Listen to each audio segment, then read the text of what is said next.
चलो पढ़ेंगे। हमारा हम पढ़ रहे हैं ये SMCF का chapter 7 sources of corporate funding, right. Sources of corporate funding इसमें आ रहेगा ना बैठ के video hopefully. Sources of corporate funding में अब ना हमारे पास ये स्पेसिफिक वही है कि एग्जैक्टली एक कंपनी किस किस जगह से या किस किस तरीक़ों से पैसा लेकर आ सकती है, राइट, दैट इज सोर्सेज। अब the entire book is regarding that only, corporate funding. देख चैप्टर का नाम वही है ना, कॉर्पोरेट फाइनेंस, करेक्ट। तो जो तेरा पार्ट 2 है ना वो कॉर्पोरेट फाइनेंस के बारे में ही बात कर रहा है कि कंपनी अपने वर्क, अपने ऑपरेशंस, अपने एसेट्स को कैसे फाइनेंस करती है, अपनी चीज़ों को कैसे फाइनेंस करती है। तो ये उन्होंने इस पार्ट 2 का फर्स्ट चैप्टर रखा, जहाँ पर उन्होंने एक तरीके का इंट्रोडक्शन दे दिया अबाउट द एंटायर बुक और the part 2 of the book, जहाँ पर उन्होंने बोला कि इस तरीक़ों से एक कंपनी मनी रेज कर सकती है। हमें बेसिक वही पता है कि शेयर्स इशू कर दिए, डिबेंचर्स इशू कर दिए या लोन ले लिया, राइट, मोटा मोटी हमको यही पता है। उसके अलावा और क्या तरीका होता है या how are the other ways a company raises अपने लोन्स या ये वो, राइट। तो ये वो सब यहाँ पर बता रहे हैं, ठीक है। तो तुम्हारे पास अभी इसके अंदर सोर्सेज में ये बेसिक जो है, आई थिंक इंट्रोडक्शन इसका तो नहीं है ना काम, ये सिर्फ ये देख लेते जो हमारा चार्ट बना हुआ है ना सोर्सेज ऑफ फंड्स में। अब एक ऊपर से नाम पढ़ते हैं, होपफुली हमें हल्का फुल्का से जाना बचाना हुए खाली, राइट। पहला तुम्हारा ये लॉन्ग टर्म सोर्सेज में शेयर कैपिटल और इक्विटी शेयर्स हैं, प्रेफरेंस शेयर्स हैं, डिबेंचर्स, बॉन्ड्स हैं, यहाँ तक कोई दिक्कत नहीं। Term loans from financial institutions and government and commercial banks. Term loans क्या होते हैं? राइट। वेंचर फंडिंग जो इनिशियल कंपनी स्टार्टअप्स को फंड करते हैं, सीड नहीं बोलना, सीड एंजल फंडिंग होती है, ठीक है। वेंचर फंडिंग थोड़ा सा कंपनी स्टार्ट हो गई होती है एंड देन दे इन्वेस्ट, पर वेंचर फंडिंग मोस्टली ऐसी होती है कि जैसे ना कि हमने पैसा डाला, जैसे ही कंपनी बढ़ी वो लोग पैसा निकलवा लेंगे। तो वेंचर वालों का मेन मकसद यही होता है कि कैपिटल एप्रिसिएशन, कि जैसे ही उनका डला हुआ पैसा बढ़ जाए हम पैसा निकाल लेंगे, ठीक है। इसके बाद एसेट सिक्योरिटाइजेशन,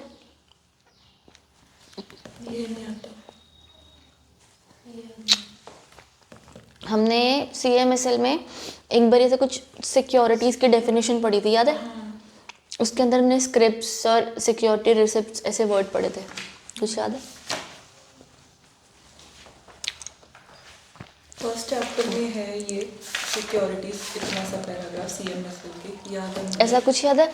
जब एक बैंक लोगों को लोन देती है, उसका फिर ऐसे याद है कुछ NP हो जाता है, फिर एक ARC बनती है, ऐसा कुछ वर्ड्स याद आ रहे हैं? ये कंप्लीटली नहीं। इन ऑल अभी हमें ना हल्का छोटा देख लो खाली यहाँ पर हो क्या रहा है। अब हम ना इसको ऐसे देख सकते हैं कि मान लो एक बैंक है, अब उस बैंक ने आपको कुछ 50 करोड़ का लोन दिया, ठीक है। बैंक वैसे जब तुम्हें लोन देता है ना तो तुम्हारे बैंक अकाउंट के अंदर वो 50 करोड़ रुपीज़ होते हैं, बट तुम वो पैसा सारा का सारा 50 करोड़ एक टाइम पे निकालते नहीं हो या निकाल नहीं सकते हो, ऐसा भी है, ठीक है। पर देखा जाए तो बैंक उस पैसे को देखा जाए तो लॉक कर देती है ना, कि वो पैसा इकोनॉमी में नहीं है, अब ये लोन के तौर पर फिक्स हो चुका है, राइट। यहाँ तक समझ में आ गया। अब मान लो बैंक को अचानक से पैसों की ज़रूरत पड़ी, तो क्या तुम्हें बोल देगी कि यार ऐसा कर परसों के परसों ना मुझे पैसा लौटा दे? होने वाला है ऐसा? नहीं होने वाला है, right. But still the bank wants money, right. तो प्रॉब्लम यहाँ पर सबसे बड़ी ये आती है कि बैंक अपने फंड को जो लॉक्ड है ना उनको अनलॉक करने का तरीका ढूंढ रही होती है, राइट। यहाँ तक समझ में आ गया। अब जो लोन था जो आपको मिला था, आप बैंक को लौटा रहे थे, वो एक बैंक की एसेट है, आपकी लाइबिलिटी बैंक की एसेट है। बैंक उस एसेट को एक दूसरी कंपनी जो वो खुद बनाती है, which is a special purpose vehicle SPV को ट्रांसफ़र कर देती है। कोई कंपनी को स्पेसिफिक पर्पस के लिए बनाई गई हो तो उसको SPV कहते हैं, है ना। तो SPV को ट्रांसफ़र कर देती है, यहाँ तक साथ में है हम। जब भी SPV को वो ट्रांसफ़र हो गई, ठीक है, उसके बाद हम ये बोलते हैं कि अब बैंक को SPV पैसा दे देगी साथ में, तो बैंक के फंड्स छुट्टे हो गए, unlock, bank out of the picture, done. अब जब तुम पैसा लौटाओगे तो किसको लौटाओगे? SPV को। एसपीवी को लौटाओगे, डन। पर एसपीवी को क्या कभी पैसे की ज़रूरत नहीं पड़ेगी? क्या एसपीवी ऐसे ही बैठ रहे कि हाँ तुम दे रहे हो पैसा, 10 करोड़ का 50 करोड़ का लोन है या जो भी है, 15 साल 20 साल तक पड़ा हुआ है, राइट? ये भी प्रॉब्लम है। और एसपीवी चाहे तो एसपीवी को भी तो चाहिए ना यार कि भाई हम कुछ ऐसा और पैसा कमाएं, कुछ करें एक्सेट्रा, हमारी भी इकोनॉमी में पैसा घूमे, हमारा पैसा लॉक ना हो, राइट? अब एसपीवी दिमाग लगा रही है कि मैं ऐसा क्या करूं कि मेरे फंड्स लॉक इन ना हो, तुम्हें भी कोई नुकसान ना हो और पैसा भी घूमता रहे, ठीक है? Now what SPV does is, SPV उस 50 करोड़ के लोन को अलग अलग छोटे छोटे लोन्स में डिवाइड कर देगी, ठीक है? अलग अलग सेगमेंट्स में डिवाइड कर देगी, जिसको कहते हैं सिक्योरिटाइजेशन, ठीक है? उसको डिवाइड करके वो 50 करोड़ का लोन मान लो 10-10 लाख के बहुत सारे लोन्स हो गए, ठीक है? अब वो जो 10-10 लाख के बहुत सारे लोन्स हैं ना, उनको छोटे छोटे इन्वेस्टर्स को देगी कि भाई सुनो इन्वेस्टर, क्या तुम्हें कहीं पर पैसा इन्वेस्ट करना है? इन्वेस्टर के पास बहुत सारे इन्वेस्टर्स हैं बड़े बड़े जो पैसा इन्वेस्ट करना चाहते हैं। आजकल ये अपना स्टॉक मार्केट वॉलेटाइल है, फिक्स्ड एसेट्स में नहीं डाल सकते, गोल्ड नहीं खरीद सकते, ये उनको बढ़िया इन्वेस्टमेंट लग रही है, राइट? तो वो इन्वेस्टर वो 10 करोड़ का लोन ले लेगा इन द सेंस उसका सिक्योरिटी जो होगी ना वो यहाँ पर चली जाएगी उस इन्वेस्टर के पास, और इन्वेस्टर इसको क्या बोलते हैं, इन्वेस्टर एसपीवी को पैसे दे देगा। एसपीवी का मनी छुट्टा उतना उतना पर्टिकुलरली, मान लो सारे इन्वेस्टर्स ने सामने आपको कैश दे दिया, लोन यहाँ पर चला गया, डन। अब लोन जो बैंक से शुरू हुआ था एसपीवी के पास पहुंचा, अब पहुंचा है इन्वेस्टर के पास, वही लोन इस इन्वेस्टर के पास पहुंच गया। पर तुम और इन्वेस्टर, तुम दोनों तो एक दूसरे को नहीं जानते हो, तुम इन्वेस्टर को तो पैसा नहीं लौटा सकते ना, राइट? तुम पैसा एसपीवी को ही लौटाओगे, पॉइंट नंबर 1। तुम्हारे पैसों पर 8% का इंटरेस्ट लग रहा होगा, एसपीवी क्या करेगी 2-4% अपने पास रख लेगी, 6% तक उसको बेनिफिट दे देगी। तो ये इन्वेस्टर का बेनिफिट हो गया, आया समझ? पक्का? ये सेम चीज़ ऑफ कोर्स दोबारा आएगी, बट हमें ऊपर ऊपर से स्टोरी पता लग गई, राइट? तो इस तरफ से एसेट का सिक्योरिटाइजेशन होता है। एसेट किसका? बैंक का। सिक्योरिटी कौन सी? जो इन्वेस्टर को फाइनली मिली। जो एसपीवी होता है वो बैंक क्रिएट करता है। बैंक क्रिएट करती है, हाँ, ठीक है, डन। उसके बाद इंटरनेशनल फाइनेंसिंग है, ये वो प्रॉपर जो हमारे बाहर से पैसे आ रहे हैं, ईसीबीज हो गए, एफसीसीबीज हो गए, बॉन्ड्स हो गए, ये सारे, ठीक है? We will address this. Then you have medium term, preference capital, preference shares, ये सब। प्रेफरेंस शेयर्स मीडियम टर्म क्यों है? क्योंकि 20 to 30 ईयर्स का इनका लाइफ स्पैन रहता है इसलिए, ठीक है? उसके बाद डिबेंचर्स हैं, बॉन्ड्स हैं, लीज फाइनेंस, लीज पे दे के पैसे जुगाएंगे। हाँ वही है सिंपल वाला, जैसे जगह है मैंने लीज पे दी हुई है आपको, आप मुझे लीज का पैसा देते रहते हो, रेंट जैसा बोलते हैं ना, वही। हायर परचेज कल किया था हमने, कल समझा था ना हायर परचेज? कि मतलब जब तक इंस्टॉलमेंट टाइप होता है जैसे बैंक्स वगैरह करते हैं, हाँ, तो जब तक आप फुल इंस्टॉलमेंट नहीं पे करते वो हायर कंसिडर किया जाता है कि हायर पे ली है ना? तुमने खाली वो बेसिक वो पहला वाला पैसा देना है, किसको क्या कहते थे? कल भी भूली थी मैं ये वर्ड, डाउन पेमेंट। हाँ ठीक। उसके बाद तुम्हारे शॉर्ट टर्म सोर्सेज हैं, ट्रेड क्रेडिट है। ट्रेड क्रेडिट सिंपल, मैंने आपको सामान बेचा, आपने बोला बाद में पैसा दे दूंगा, ठीक है? फैक्टरिंग, फैक्टरिंग क्या था? बिल डिस्काउंटिंग, पता है कल हमने देखी थी बिल बिल डिस्काउंटिंग, डिस्काउंट तो वो जो बिल रिसीवेबल हम बैंक से डिस्काउंट कर लेते हैं, तो ठीक है? बैंक से आपने डिस्काउंट किया। अच्छा, बिल डिस्काउंटिंग में क्या हो रहा था एग्जैक्टली कि आपने बैंक से वो बिल को डिस्काउंट कर लिया। इसका मतलब क्या हुआ कि कोई पैसा मान ले रिदम ने मुझे देने थे, वो बिल को मैंने तुम्हें दे दिया, बैंक को दे दिया, कि मैंने बैंक को बोला कि देखिए ये बिल है, इस पर है ना मुझे 10,000 रुपये आने वाले, पर मुझे आज 10,000 रुपये की ज़रूरत है, तो तुम ऐसा करो, तुम ये बिल रख लो, मुझे पैसे दे दो, जब पैसे आएंगे तो तुम्हें दे देंगे, राइट? यहाँ तक समझ में आ रहा है? अब उस 10,000 के बदले तुम हो सकता है मुझे 9,500 दे दो या 9,000 दे दो, वॉटेवर, तभी ही तो बिल का डिस्काउंट हुआ ना, कि मुझे कम पैसे मिले पर इंस्टेंट पैसे मिले। ये डन था, सब कुछ मेरी भी सेटिस्फाई हो गया, तुम भी कमा लिए, क्योंकि तुम्हें अब 10,000 मिलने वाले और तुमने दिए 9,000 ही। बिल डिस्काउंटिंग, यहाँ पर पैसा वापस आएगा इसकी जिम्मेदारी मेरे पर ही है, it is not on you. जो पैसा वापस लौटाना है वो मुझे ही तुम्हें लौटाना है, वो मुझे देगी, मेरे को इससे पैसा वसूलना पड़ेगा और then I will give it to you. Point number 1। Factoring में भी यही होता है, फैक्टरिंग में लेकिन जिसको मैंने बिल दिया रिस्पॉन्सिबिलिटी भी उसके पास शिफ्ट हो जाती है कि अब मैंने तेरे को दे दिया है, तूने मेरे को पैसे दे दिए, आई एम फ्री, तू वसूल, तेरे को जैसे वसूलना है। ठीक है, फैक्टरिंग में एंटायर क्रेडिट ही ट्रांसफर हो जाता है। आया? उसके बाद तुम्हारे एडवांस रिसीव्ड फ्रॉम कस्टमर्स, एक तरीके का शॉर्ट टर्म ही हुआ ये भी। फिर तुम्हारे पास short term loans like working capital loans from commercial banks, fixed deposits, receivables and payables. Done, easy है। फिर ठीक है, अब शेयर कैपिटल तो समझाने जैसा नहीं है, बस एक चार्ट देख लो, ये तुम्हें पता ही है। शेयर कैपिटल में इक्विटी और प्रेफरेंस है, voting rights, differential voting rights, कुछ है जानने वाला इसके अंदर? मैं देख लो ऊपर ऊपर से, फिर आगे बढ़ते हैं।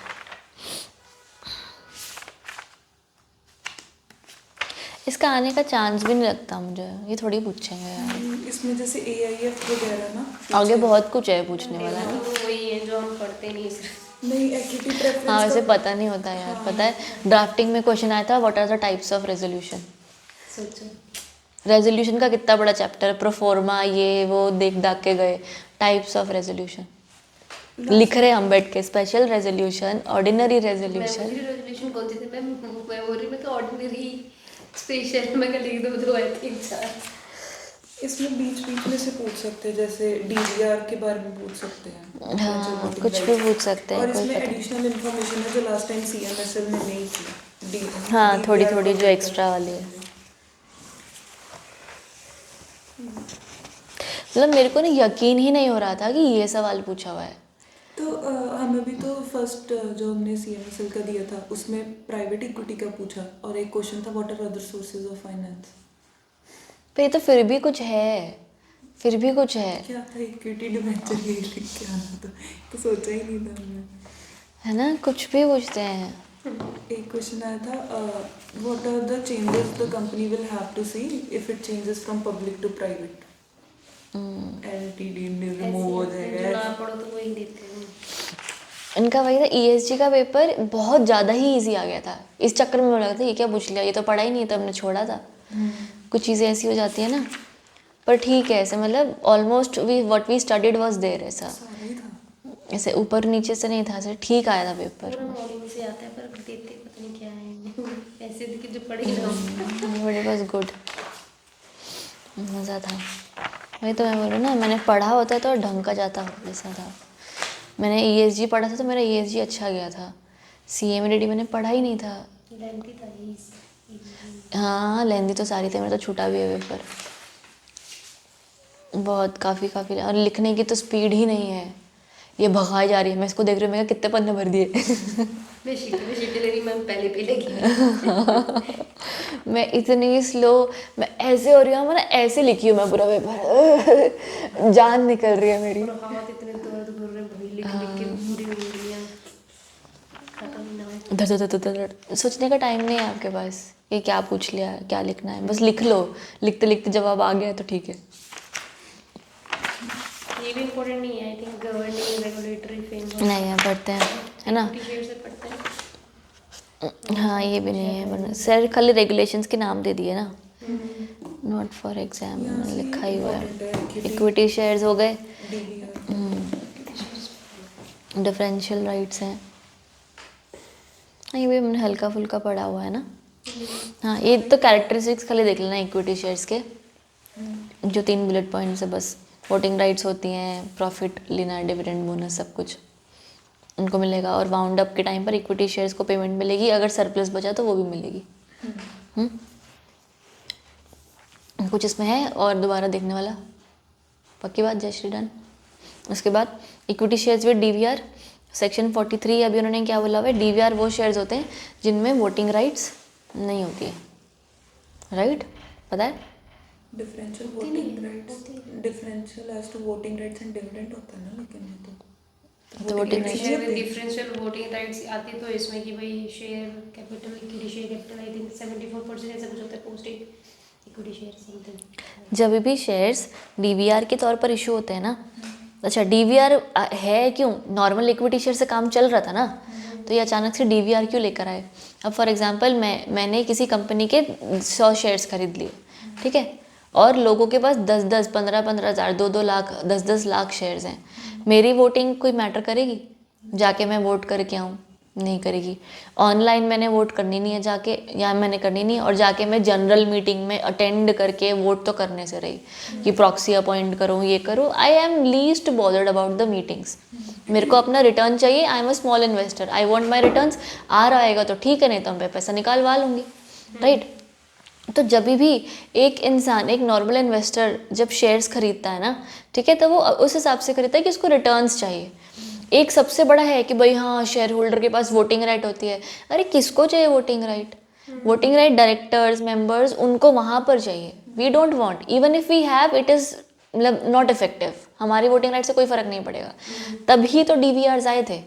डीवीआर्स जब आए तो उन्होंने बोला कि आपको वैसे भी अगर फ़र्क नहीं पड़ता तो आप अपनी वोटिंग राइट फोरगो ही कर दो, ठीक है। आप अपनी वोटिंग राइट फोरगो कर दो, या तो आपकी वोटिंग राइट कम हो जाएगी, ठीक है, कुछ परसेंटेज से कम हो जाएगी, और उसके बदले हम आपको दूसरे बेनिफिट्स दे देंगे। डिफरेंशियल राइट्स टू वोटिंग, यानी कि वोटिंग के बदले आपको जो राइट्स मिल रही है ना, हम यहाँ पर वो बात करते हैं। You might get more bonus shares, you might get more dividend, the price of your shares was less. I had bought, I think मैंने टाटा मोटर्स का डीवीआर खरीदा था जब स्टार्टिंग में खरीदा था, तो वही डीवीआर आज नॉर्मल शेयर्स में कन्वर्ट हो गया है। जब मैंने खरीदा था वो शेयर, तो जिसमें मैं तेरे को दिखाया था ना कि बहुत ज़्यादा मेरे को गेन मिला है, कमर्शियल वाला एक जो था, राइट, वो मैंने डीवीआर खरीदा तो उसी वजह से मेरे को सस्ते में मिला था। उसका नॉर्मल शेयर उस टाइम पे कुछ 300-400 का था, और मैंने कुछ 189 में खरीदा था, राइट। तो ये क्यों था? मेरा डीवीआर सस्ता था, और मुझे लकीली नॉलेज थी कि डीवीआर क्या होता है, नहीं तो नोबडी विल परचेज, राइट। तो एक वो फ़र्क पड़ता है वहाँ पर। तो राइट्स में आपको डिविडेंड या ऐसे अलग अलग मिलते हैं। इट कैन बी एनीथिंग, या तो आपको डिफरेंशियल राइट मिल रहा है, वो राइट वोटिंग का भी हो सकता है कि तुम्हें ज़्यादा वोटिंग मिलेगा, डिविडेंड कम मिलेगा। तो it can be anything, but mostly it is for more dividend and less of voting rights, ठीक है। तो enables companies to issue equity shares with differential rights as to dividend, voting, etc. ठीक है, आपको कोई एक डिफरेंशियल, यानी कि एक अलग अलग से राइट आपको ज़्यादा मिल रही है। मतलब कुछ एक्स्ट्रा मिलता है इसमें, इसलिए उसके लिए लेकिन कुछ पाने के लिए कुछ खोना पड़ेगा, right. States the conditions regarding the rights as to ये वोटिंग। उन्होंने rule for company who can issue DVR shares, उनको क्या बोला? ऑफ कोर्स पहला तो आर्टिकल्स ऑथराइज, कितना पुराना वो पढ़ रहे हैं ना, हाई नॉस्टैल्जिया हो रहा है। दूसरा, ऑर्डिनरी रेजोल्यूशन पास करना पड़ेगा जनरल मीटिंग में। Limit for voting power not exceeding 74%। 74 मैंने बोला था। हाँ, ये क्या है 74? ये पोस्ट इक्विटी शेयर है जो लिमिट है, बताइए। ये पोस्ट इक्विटी नहीं, इक्विटी याद आ रहा है मुझे, तो शायद ऐसा कुछ था। इंक्लूडिंग इक्विटी शेयर्स वही 74%। Voting power not exceeding 74%। Voting power मतलब नॉट एक्सीडिंग 74%। जब भी आप अगर किसी इंसान को डीवीआर इशू करोगे तो आप उसको, हो सकता है ना, या तो ज़्यादा डिविडेंड दो या तो ज़्यादा वोटिंग दो, कोई भी तरीके की ज़्यादा राइट आपको मिल सकती है। पर अगर मैंने ज़्यादा वोटिंग राइट्स तुम्हें दे दी है क्योंकि तुमने ऐसे शेयर्स खरीदे जिसमें डिफरेंशियल राइट आपको वोटिंग की मिल रही है, पॉइंट समझ में आया, तब भी उस वोटिंग राइट का लिमिट हो जाएगा 74%। क्यों? ज़्यादा नहीं होना चाहिए ना। क्यों?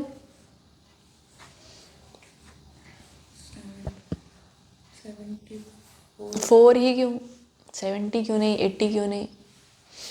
स्मॉल नहीं, बहुत इजी। स्पेशल रेजोल्यूशन पास करने से पहले, 75% तो वही होगा। ठीक है। ठीक है।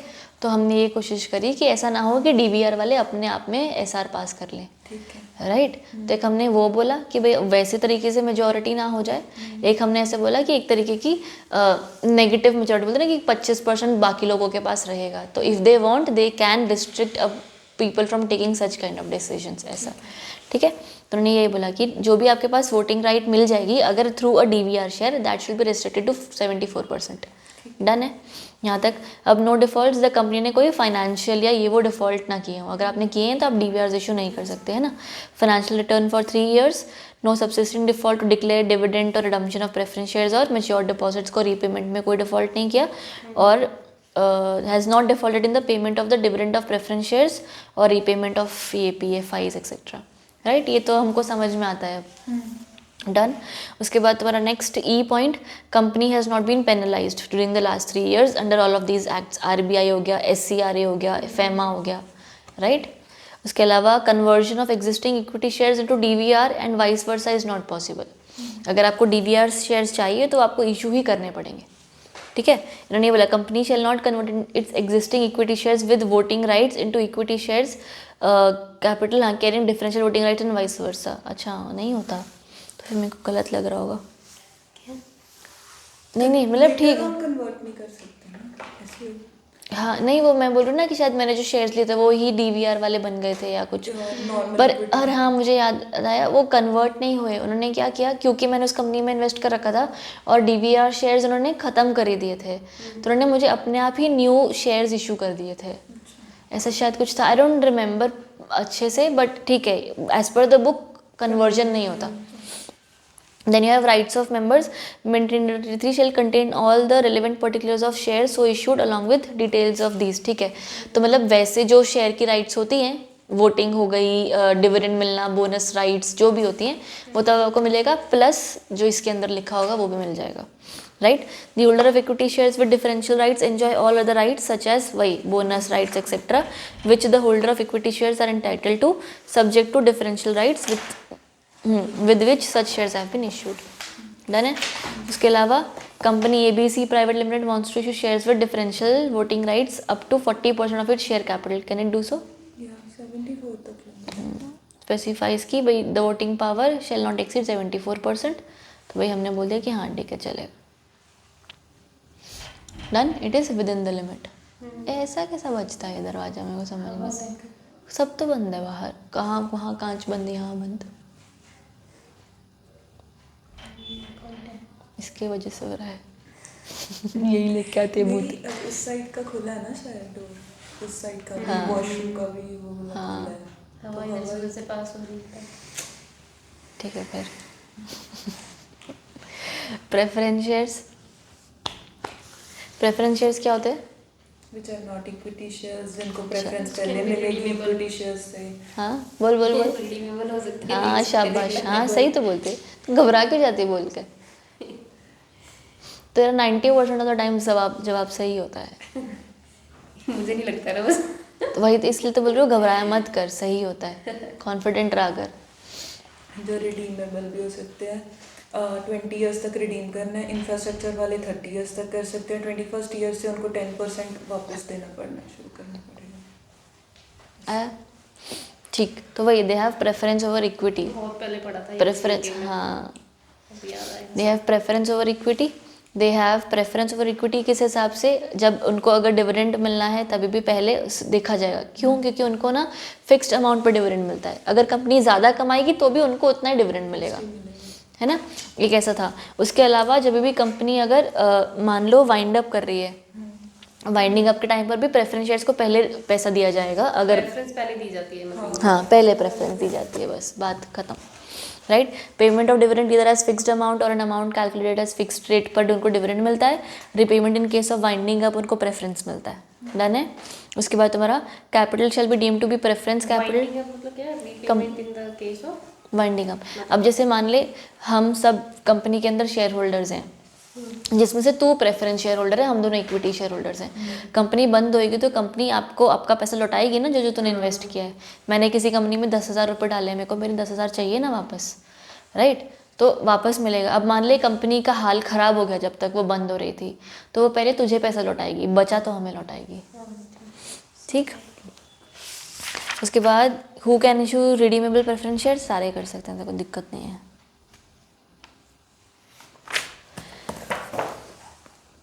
ठीक है, अब तुम्हारे पास ये टाइप्स आ गए, क्यूमुलेटिव, नॉन क्यूमुलेटिव। क्यूमुलेटिव माने क्यूमुलेटिव जो क्या था उसमें, डिविडेंड अक्यूमुलेट करते हैं फिर पे करते हैं। नॉन क्यूमुलेटिव में अगर इस साल पे नहीं किया तो you lost the right to claim the dividend up to that extent.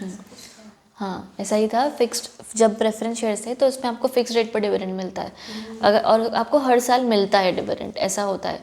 तो अगर प्रेफरेंस शेयर क्यूमुलेटिव नेचर का है, मान ले मैंने तेरे को इस साल डिविडेंड नहीं दिया, मेरे को तेरे को देना था 10 रुपये का डिविडेंड, नहीं दिया, अगले साल भी अब डिविडेंड मैंने नहीं दिया, उसके नेक्स्ट ईयर मुझे देना है, तो पिछला वाला क्यूमुलेट हो जाएगा, 10-10-10 करके मेरे को इस साल तेरे को 30 देना पड़ेगा। ऐसा क्यूमुलेट, एक्यूमुलेट, टोटल एक साथ हो जाएगा। राइट, नॉन क्यूमुलेटिव मतलब इस साल नहीं दिया, भूल जा, नहीं मिला, पैसा नहीं कमाया कंपनी ने, कोई बात नहीं, अगले साल, उसके अगले साल, ऐसा। अगर आप बार बार डिविडेंड नहीं देते हो तो बस प्रेफरेंस शेयर होल्डर्स के पास वोटिंग राइट्स एक तरीके की आ जाती है, जो हम देख लेंगे। प्रेफरेंस शेयर का पॉइंट वही है ना कि उसके पास वोटिंग, कम्युनिटी में फिर क्या कि दिया ही नहीं, दिया नहीं तो भूल जाओ, नहीं दिया उस साल का भूल दो ना, अगर नेक्स्ट में है तो फिर नेक्स्ट का नेक्स्ट में फिर सिर्फ 10 जाएगा। ठीक है। ठीक है, प्रेफरेंस शेयर्स में ये सारी चीज़ें इसीलिए ही होती है ना, क्योंकि उनके पास वोटिंग राइट्स नहीं होती हैं प्रेफरेंस शेयर होल्डर के पास, राइट।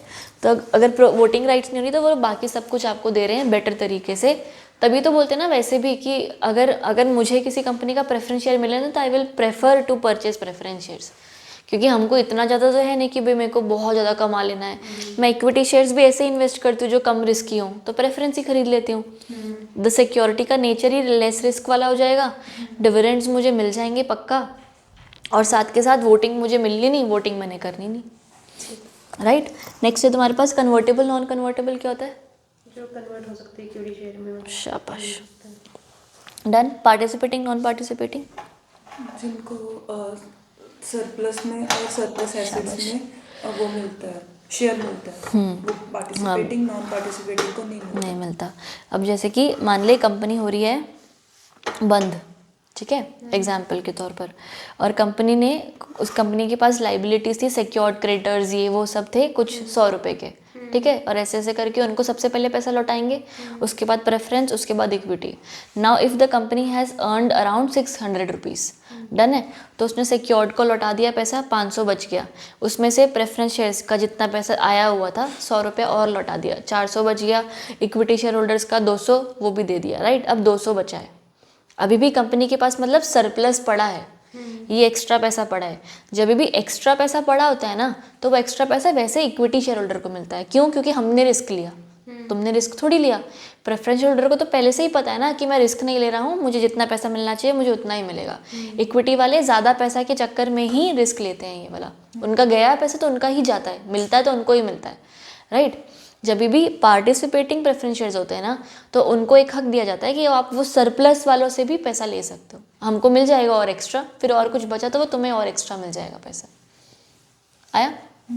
इसको रीड कर ले। Has an additional benefit of participating in surplus profits और assets of the company apart from preferential dividend, ठीक है, एक्स्ट्रा मिल गया।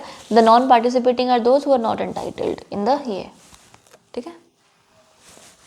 उसके बाद रिडीमेबल, नॉट रिडीमेबल, ये अपने को पता ही है। पार्टिसिपेटिंग दोबारा बताओ, क्या मतलब सरप्लस में पार्टिसिपेट कर सकते हैं कि जो पैसा बचा उसको हम वो कर सकते हैं, दे सकते हैं कि नहीं, क्या मतलब? सरप्लस ही वो है जो पैसा बचा है। मैंने, अच्छा ठीक है, अब मैं इस साल पैसा कमा रही हूँ, ठीक है, मैंने पैसे कमाए अराउंड 10,000 रुपीज़, डन।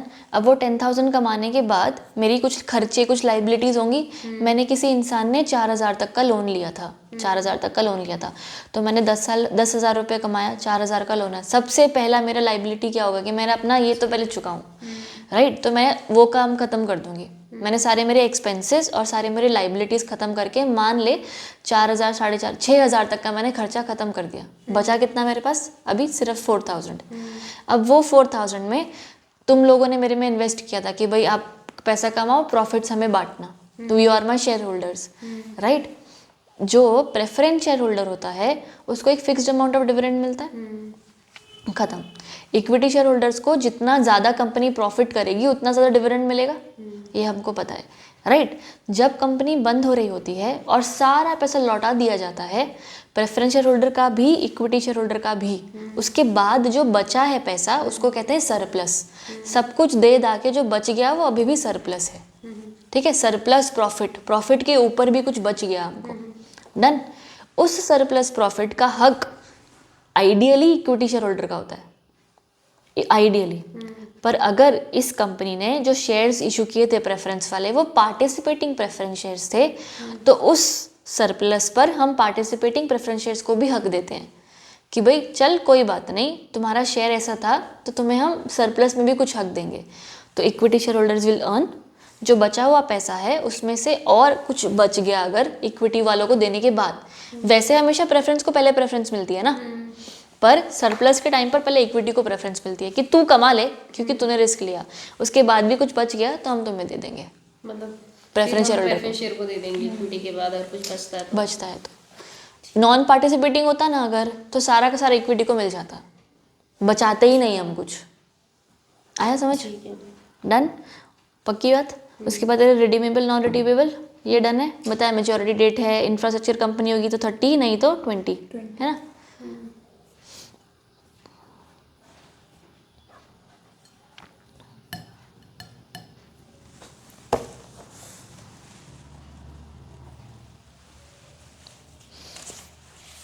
डन है ना यहाँ तक। उसके बाद वोटिंग राइट्स ऑफ मेंबर्स दिए हुए हैं। वही every member of a company limited by shares and holding equity share capital therein shall have a right to vote on every resolution before the company. बढ़िया। In proportion of their shares, और उस हिसाब से आपको मिलता है, आपके paid up के हिसाब से आपको मिलती है ना वोटिंग राइट। पता है ना ये तो। डन। उसके बाद every member of a company limited by shares holding in preference shares therein in respect of such capital have a right to vote only on resolutions placed before the company either directly which directly affect the rights attached to its preference shares and any resolution of the winding up of the company or for the repayment or reduction of its equity share or equity or preference share capital and his voting right on a poll shall be in proportion to his shares in paid up preference share capital of the company। ये कुछ समझ में आया? ये 3 situations होती है, इसको war कहते हैं बेसिकली, कि 3 ही सिचुएशंस में अगर 2 साल तक कंपनी आपको नहीं देती तो इन रेजोल्यूशंस पे ये वोट कर सकते हैं। वॉर होता है, W stands for winding up, A में भी एडजस्ट नहीं, क्या था, A कुछ था राइट्स Attached। तो राइट्स अटैच था, A भी कुछ था ऐसे करके कुछ था। हाँ ऐसे ही था कि ये 3 सिचुएशंस में प्रेफरेंस वाले वोट कर सकते हैं। अच्छा, तूने ऐसे उस हिसाब से याद किया था। हाँ, वो कोई वीडियो देखी थी तो एग्जीक्यूटिव के टाइम पे उन्होंने बोला था वॉर आर द 3 कंडीशंस जब प्रेफरेंस शेयर वाले को winding up, adjustment of rights और ऐसे करके रीपेमेंट रीपेमेंट। हाँ, रीपेमेंट और reduction of equity share capital. अब देख हुआ क्या, प्रेफरेंस शेयर होल्डर्स को हम राइट नहीं देते हैं, वोटिंग राइट नहीं देते हैं, राइट। पर अब तू प्रेफरेंस शेयर होल्डर है मेरी, तू मेरे को तेरे को तूने प्रेफरेंस शेयर क्यों लिया था? क्योंकि तेरे को proper time to time dividend मिलता रहे, प्रॉपर रिटर्न्स मिलते रहे। अब मैंने तेरे को प्रेफरेंस शेयर्स तो इशू कर दिए, मैं तेरे को डिविडेंड ही नहीं दे रही हूँ, 1 साल 2 साल हो गया, राइट। तो आफ्टर 2 ईयर्स आना आई थिंक, हाँ जी, है ना। तो आफ्टर 2 ईयर्स अगर मैंने अभी भी तुझे पैसे नहीं दिए डिविडेंड के, तो प्रेफरेंस शेयर होल्डर्स के पास अपने आप वोटिंग राइट्स आ जाती हैं। आया समझ? बढ़िया होती है। हाँ ठीक है। अब नहीं रुक, अपने आप वोटिंग सब में आती है, अपने आप वोटिंग सब में आती है। ये 3 में तो आएगी और 2 साल अगर आपको डिविडेंड नहीं पे किया तो डायरेक्टली आ जाती है। उल्टा बोल दिया ना। यहाँ वॉर वाली वॉर लिख लो यहाँ पे 3 सिचुएशंस WAR, वाइंडिंग अप, देख कुछ नहीं है ज़्यादा, राइट्स और रीपेमेंट और रीएडजस्टमेंट। रिडक्शन। हाँ मैंने भी वही लिख दिया। प्रेफरेंस शेयर्स में देख क्या होता है, सिंपल सी बात है, प्रेफरेंस शेयर्स के अंदर नो वोटिंग राइट्स है, राइट। पर अब 2 कंडीशन है जहाँ पर वोटिंग राइट्स आ सकती हैं, ठीक है। अब यहाँ पर एक पहला ये 3 कंडीशंस वाला जो ये बता रही है, ठीक है, जो तो हमने लिखा। अब यहाँ पर देख क्या लिखा है, every member of a company limited by shares and holding any preference share capital therein shall in respect of such capital have a right to vote, है ना। यानी कि प्रेफरेंस शेयर्स कैपिटल के पास इन 3 कंडीशन के अंदर वोट करने की right आ जाती है। वो 3 कौन सी कंडीशंस हैं? वही वाइंडिंग अप के टाइम पर, या तो उनका जो कैपिटल है वो रिड्यूस या बढ़ रहा है, ठीक है, जिस वजह से उनका डिविडेंड पर अफेक्ट पड़ेगा, तो उनका एडजस्टमेंट ऑफ कैपिटल हो रहा है, या तो अब उनका रिडम्पशन है, प्रेफरेंस शेयर्स को रिडीम करते हैं। मान ले मैं तेरे को रिडीम करना था इन द ईयर ऑफ 2022, ठीक है, पर इस वक्त पैसा नहीं है कंपनी के पास, तो कंपनी परमिशन मांग रही है कि यार हम 24 में तुम्हें रिडीम करें। तो ये बात तो प्रेफरेंस शेयर से पूछनी पड़ेगी ना, कि ये भी इक्विटी वालों से पूछ लोगे। तो ये है रीपेमेंट ऑफ कैपिटल और रीएडजस्टमेंट, कि भाई ऐसा करते हैं हम ना, अभी देखो हम वैसे तो तुम्हें 20 साल के लिए प्रेफरेंस शेयर्स देना चाहते थे और 20 साल खत्म हो गए, पर अभी भी हम तुम्हें रिडीम नहीं कर पाते। हम ऐसा करते हैं, हम तुम्हारा ये वाले प्रेफरेंस शेयर्स कट करके न्यू वाले प्रेफरेंस शेयर्स इशू कर देते हैं तुम्हें, तो तुम्हारा टेन्योर वापस से चेंज हो जाएगा, नया हो जाएगा, राइट। तो रीएडजस्टमेंट हो गया। तो ये सारी चीज़ें हैं। तो winding up, adjustment of capital जहाँ पर कैपिटल बढ़ा रहे हैं या कम हो रहा है, और उसके अलावा रीपेमेंट, ये सारे केसेस में एक प्रेफरेंस शेयर्स को वोटिंग राइट्स मिल ही जाती हैं, लॉजिकली मिल ही जानी चाहिए भी, क्योंकि इनसे नहीं तो और किससे पूछोगे, राइट। उसके अलावा अगर मान ले प्रेफरेंस शेयर्स को फिक्स्ड डिविडेंड मिलता है, अगर ये डिविडेंड का नॉन पेमेंट है फॉर 2 ईयर्स, ठीक है, कंटिन्यूसली, तो फिर प्रेफरेंस शेयर होल्डर को get the right to vote at all resolutions passed by the company. The right to vote at all resolutions passed by the company. मतलब उसने अगर dividend नहीं दिया, डिफॉल्ट किया पेमेंट में 2 साल तक, तो फिर उसका वोटिंग राइट्स आ जाएंगे। हाँ, वोटिंग राइट के पास अपने आप वोटिंग राइट्स आ जाएंगी for everything, not just these 3, for everything. कितना ये पुराना पुराना याद आ रहा है। ठीक है, डन है। वही लिखा हुआ है, देख पहला पैराग्राफ वही था, एक बार वो रीड कर फिर सेकंड पढ़ते हैं।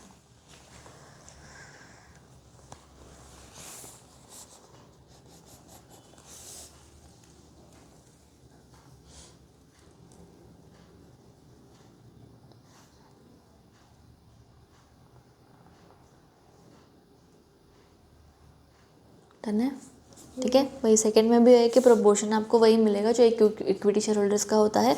और lastly further where dividend in respect of classes of preference shares has not been paid for a period of 2 years or more, such class or classes of preference shares have a right to vote on all the resolutions placed before the company. Done है। उसके बाद equity share और इसका तो dividend difference तो कर लोगे? हाँ जी। कुछ ऐसा पक्का, कहीं पर कोई दिक्कत? ये बस यहाँ ना, ये यहाँ। हाँ, ये ठीक कर लेना। जो फर्स्ट पॉइंट है ना, वो इसका यहाँ पर उन्होंने उल्टा कर दिया है। सारा में झोल कर दिया। ठीक है, सिर्फ यही चीज़ डिफरेंट है, बाकी सारा सेम है। बाकी ठीक है। ये ब्लॉक है।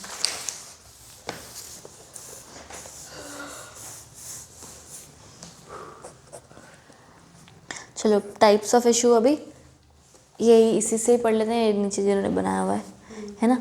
वही फर्दर पब्लिक ऑफर और आईपीओ होता है जब पहली बार कंपनी इशू करती है, बाकी और कभी भी इशू करेगी तो एफपीओ हो जाएगा। Initial public offer, bonus rights, preferential issue और क्यूआईपी। प्रेफरेंशियल इशू यानी कि कुछ स्पेसिफिक लोगों को ही शेयर्स इशू किए जाते हैं प्रेफरेंशियल बेसिस पर, राइट। उसके बाद अब आईपीओ उसने लिखा हुआ यहाँ पर क्या होता है। In case of offer of securities by an unlisted company, ये पता है अपने को, चलेगा। एफपीओ पढ़ लेते हैं भले। It is an offer of specified securities by a listed issuer company to the public for subscription. In other words, another issue to the public other than its existing shareholders, है ना, new or to a selected group of persons by listed persons is referred as FPO. It also includes an offer for sale of specified securities to the public by an existing holder of such specified securities in a listed issuer. ये समझ आया? Last line, second last line, ये CMSL में किया था हमने। It also includes an offer for sale specified to the public by existing holders. Offer of sale भी देता है specified securities की। OFS कितना बड़ा था हमने, ऑफर फॉर सेल। हाँ हाँ बोल। पुराने होल्डर्स है, हाँ। उनको ये वो देता है ऑफर फॉर सेल कुछ स्पेसिफाइड सिक्योरिटीज के लिए, वही होना चाहिए। ऑफर फॉर सेल कौन दे, कौन रहा है? कंपनी दे रही है कि वो शेयर होल्डर दे रहा है?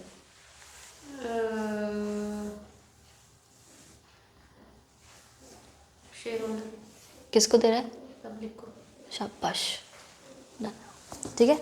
तो यही हो रहा है कि when a person who is already having various shares, वो चाहे तो कंपनी से पूछकर अपने शेयर्स पब्लिक को दे सकता है, ऑफर फॉर सेल करेगा।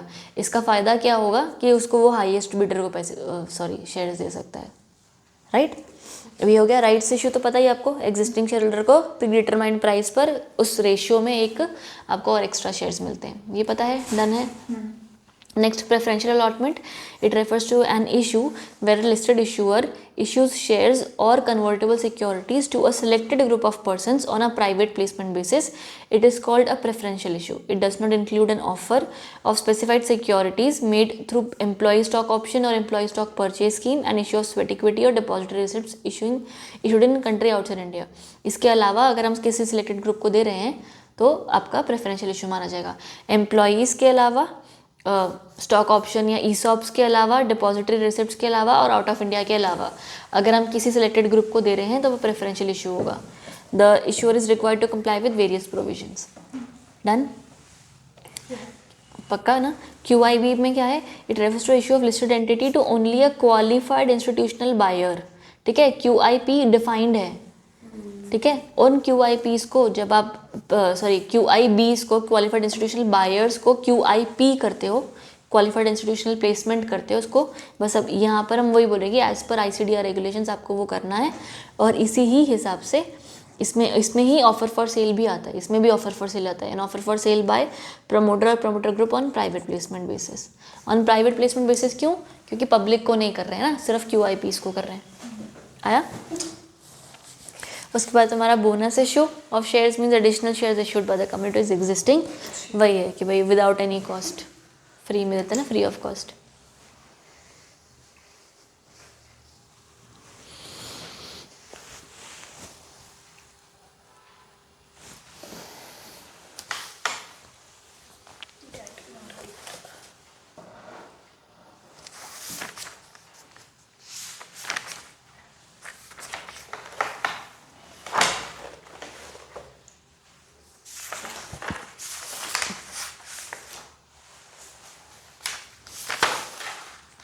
डेट बॉन्ड्स AIF,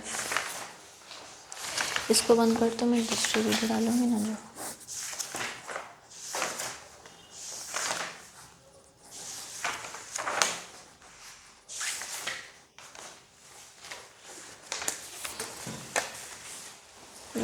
पॉज करूं? न्यू शुरू, अपलोड होने में बड़ा वो लगा देती है। हो तो रही थी ना।